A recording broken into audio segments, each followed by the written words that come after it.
नमस्कार, सी न्यूज भारत में आप सभी का स्वागत है और इस वक्त मैं आपके साथ रचा सिंह। वक्त हो चुका है खबरें अब तक का।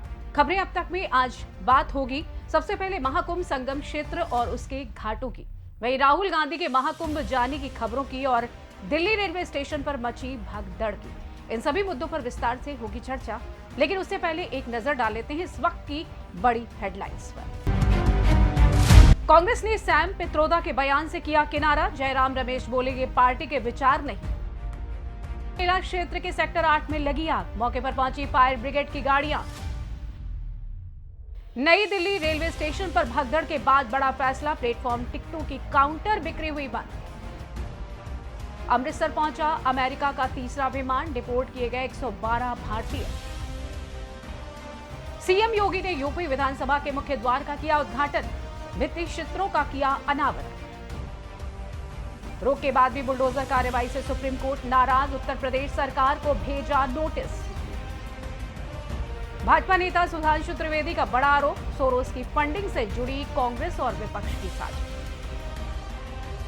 बजट सत्र के दौरान निलंबित हुए 4 भाजपा विधायक, विरोध में फाड़े कागजात और लगाए नारे। सोने चांदी के दाम में जबरदस्त कमी, 1039 रुपए सस्ता हुआ गोल्ड। बाजार में लौटी हरियाली, सेंसेक्स 58 अंक चढ़ा, निफ्टी 22,950 के पार। तो चलिए शुरू करते हैं खबरों का सिलसिला और बात करते हैं अपनी पहली खबर के बारे में। आस्था और श्रद्धा के केंद्र प्रयागराज में जारी महाकुंभ में इन दिनों लोगों का जमावड़ा देखने को मिल रहा है। हजारों लाख नहीं बल्कि करोड़ों की संख्या में श्रद्धालु इस पर्व के साक्षी बनने के लिए संगम की रेती पर आ रहे हैं। 144 वर्षों बाद लगने वाले इस महाकुंभ में आज महाकुंभ में 75 लाख से ज्यादा लोगों ने डुबकी लगाई, तो वहीं अब तक लगभग 53 करोड़ भक्तों ने संगम में डुबकी लगा ली है और महाशिवरात्रि तक इस आंकड़े का 60 करोड़ के पास पहुंचने का अनुमान भी लगाया जा रहा है। अब ऐसे में मन में सवाल ये आता है कि आखिर इतनी भीड़ के लिए महाकुंभ को कितने बड़े क्षेत्र में फैलाया गया है, साथ ही कुंभ नगरी में कितने घाट तैयार किए गए हैं। तो चलिए आपको हम बताते हैं हमारी इस रिपोर्ट में विस्तार से कि महाकुंभ जहां लोगों का महासंगम हो रहा है, वो क्षेत्र कितने बड़े एरिया में फैला है। बता दें कि सरकार द्वारा लोगों की भीड़ और सुविधाओं को देखते हुए कुंभ मेले को बड़े क्षेत्र में फैलाया गया है। महाकुंभ 2025 का आयोजन लगभग 4000 हेक्टेयर यानी 40 वर्ग किलोमीटर के क्षेत्र में फैला है। ये क्षेत्र साल 2019 के कुंभ मेले के मुकाबले लगभग 2 गुना बड़ा है। इस विशाल क्षेत्र में 12 किलोमीटर लंबा स्नान घाट तैयार किया गया है। इस क्षेत्र में विभिन्न सुविधाओं का भी निर्माण किया गया है, जिसमें महिला श्रद्धालुओं के लिए इंतजाम से लेकर सुरक्षा, स्वास्थ्य सेवाएं और यातायात व्यवस्थाएं शामिल है, ताकि लोगों को किसी प्रकार की असुविधा ना हो। वहीं अगर हम घाट की बात करें, 12 किलोमीटर क्षेत्र में फैले संगम में 44 घाट बनाए गए हैं, ताकि स्नान के लिए श्रद्धालुओं को परेशानी का सामना ना करना पड़े। इसमें संगम नोड से लेकर अलग अलग डायरेक्शन में घाट बने हैं, ताकि अगर आप किसी कारणवश त्रिवेणी घाट पर नहीं आ पा रहे हैं तो अन्य घाटों पर स्नान कर सकें। आपको बता दें कि महाकुंभ मेले में आज फिर आग लग गई। सूचना के बाद मौके पर पहुंची पुलिस और फायर ब्रिगेड की टीम ने आग पर काबू पा लिया। बताया जा रहा है कि आग कल्पवासियों द्वारा खाली किए गए तंबुओं में लगी थी। ये आग काफी बड़ी थी और तेजी से फैल भी रही थी। हालांकि फायर ब्रिगेड ने आग की घेराबंदी कर उसे काबू पा लिया।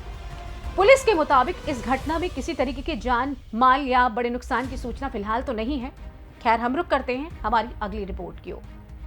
22 जनवरी 2024 का दिन आपको याद ही होगा, जिस दिन अयोध्या में भगवान राम अपने भव्य मंदिर में विराजमान हुए थे। इस समारोह में कई लोगों को न्योता दिया गया था, जिसमें विपक्ष का नाम भी शामिल था। हालांकि राहुल गांधी ने राम मंदिर उद्घाटन समारोह का बहिष्कार किया था। ऐसा करने वाले राहुल गांधी अकेले नहीं थे, बल्कि ममता बनर्जी की पहल पर विपक्षी गठबंधन इंडिया ब्लॉक के सभी नेताओं ने बीजेपी के बुलावे पर अयोध्या जाने से मना कर दिया था।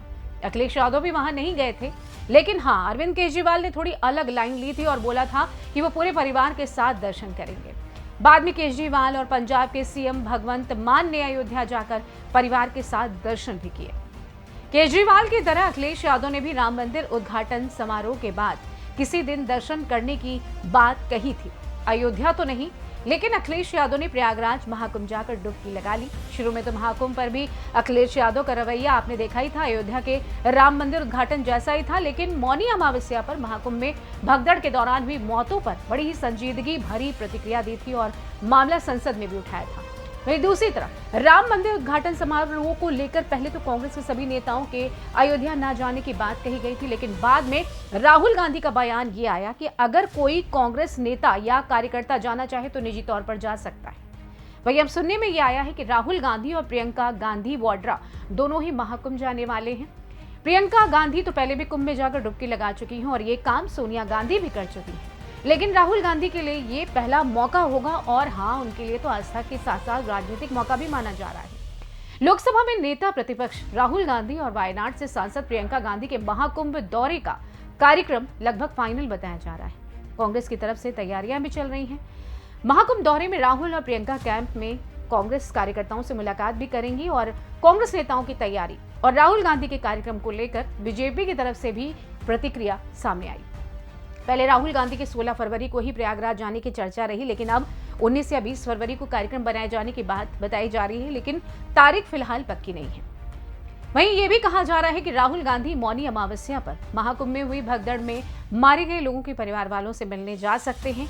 कांग्रेस के स्थानीय नेताओं ने पीड़ित परिवारों से मुलाकात की। फिलहाल राहुल गांधी का अयोध्या ना जाना और महाकुंभ जाने का कार्यक्रम करीब करीब पक्का हो जाना आने वाले चुनाव के लिए एक राजनीतिक मैसेज तो है ही, और ये बात अलग है कि मैसेज में थोड़ा कंफ्यूजन भी है। खैर, बढ़ते हैं हमारी अगली रिपोर्ट की ओर। नई दिल्ली रेलवे स्टेशन पर शनिवार रात को भगदड़ मचने से कम 18 लोगों की मौत हो गई और कई अन्य घायल भी हो गए। इसके साथ ही कुछ घंटे बाद सोशल मीडिया पर इसको लेकर आरोप प्रत्यारोप का दौर शुरू हुआ। इस भगदड़ के लिए कुछ लोगों ने अचानक प्लेटफॉर्म बदले जाने और अधिकारियों के लिए मैनेजमेंट पर दोष मढ़ा, तो कई लोगों ने भारत की जनसंख्या, यात्रा शिष्टाचार की कमी और रेलवे की गलत घोषणाओं को जिम्मेदार ठहराया। जबकि कुछ लोग घटना के समय भी महाकुंभ में स्नान के दौरान ली गई तस्वीरें पोस्ट कर रहे थे। अब इस भगदड़ से पहले बड़ी संख्या में लोग महाकुंभ जाने के लिए विभिन्न ट्रेन की प्रतीक्षा कर रहे थे। साथ ही अन्य स्थानों के यात्री भी बड़ी संख्या में थे। सत्तारूढ़ दल की विचारधारा से जुड़े होने का दावा करने वाले कई लोगों ने कहा कि दुनिया का सबसे अधिक आबादी वाला देश होने के नाते भारत को भीड़ प्रबंधन के बुनियादी नियमों को सीखना चाहिए और लोगों को सार्वजनिक घोषणाओं को ध्यान से सुनना चाहिए। प्रयागराज जाने वाली एक ट्रेन का प्लेटफॉर्म अचानक बदलने के कारण हंगामा होने और भगदड़ मचने संबंधी आरोपों पर प्रतिक्रिया देते हुए कुछ अधिकारियों ने दावा किया कि किसी भी ट्रेन का प्लेटफॉर्म बदलने की घोषणा नहीं की गई थी। सत्तारूढ़ दल से जुड़े लोगों के सोशल मीडिया पोस्ट में इस बात की चर्चा थी कि लोग हल्के सामान के साथ यात्रा करने, कतार में लगने और पहले से टिकट आरक्षित कराने जैसी बुनियादी शिष्टाचार का पालन नहीं कर रहे थे। साथ ही दावा किया गया कि जब तक भारत अपनी जनसंख्या पर नियंत्रण नहीं कर लेता तब तक भगदड़, सड़क यातायात और भीड़ प्रबंधन को नियंत्रित करना असंभव है। कुछ लोगों ने तो सरकार को दोष देने के बजाय देहातियों को बुनियादी तौर पर तरीके सिखाने की आवश्यकता पर बल दिया और कहा कि ग्रामीण लोग अफवाहों पर आसानी से विश्वास कर लेते हैं और भगदड़ शुरू हो जाती है। उन्होंने कहा कि भगदड़ साफ तौर पर सरकार की विफलता है, क्योंकि महाकुंभ जैसे आयोजनों के लिए पर्याप्त संसाधनों की व्यवस्था करना उसका कर्तव्य है। तो दूसरी तरफ राजनीति भी तेज हो गई। जी हां, कांग्रेस समेत विपक्षी दलों ने रेल मंत्री अश्विनी वैष्णव के तत्काल इस्तीफे की मांग की, जबकि भाजपा नेताओं ने स्थिति सामान्य होने की तस्वीरें पोस्ट की और कहा कि शीर्ष मंत्री लगातार नजर रख रहे हैं। इन सभी आरोप प्रत्यारोप के बीच विभिन्न सरकारी हैंडल प्रयागराज में 3 नदियों के संगम पर पवित्र स्नान करने वालों की संख्या और तस्वीरें पोस्ट करते रहे। अब आपको क्या लगता है इस मुद्दे पर? क्योंकि जो रेलवे के जो भी अधिकारी हैं उनको क्या इस बात का ध्यान नहीं रखना चाहिए कि एक साथ अगर वो इतने टिकट दे रहे हैं तो क्या वहां पर भीड़ बढ़ेगी नहीं? और कुछ लोग तो उसमें ऐसे सवार थे जिन्होंने टिकट लिया ही नहीं।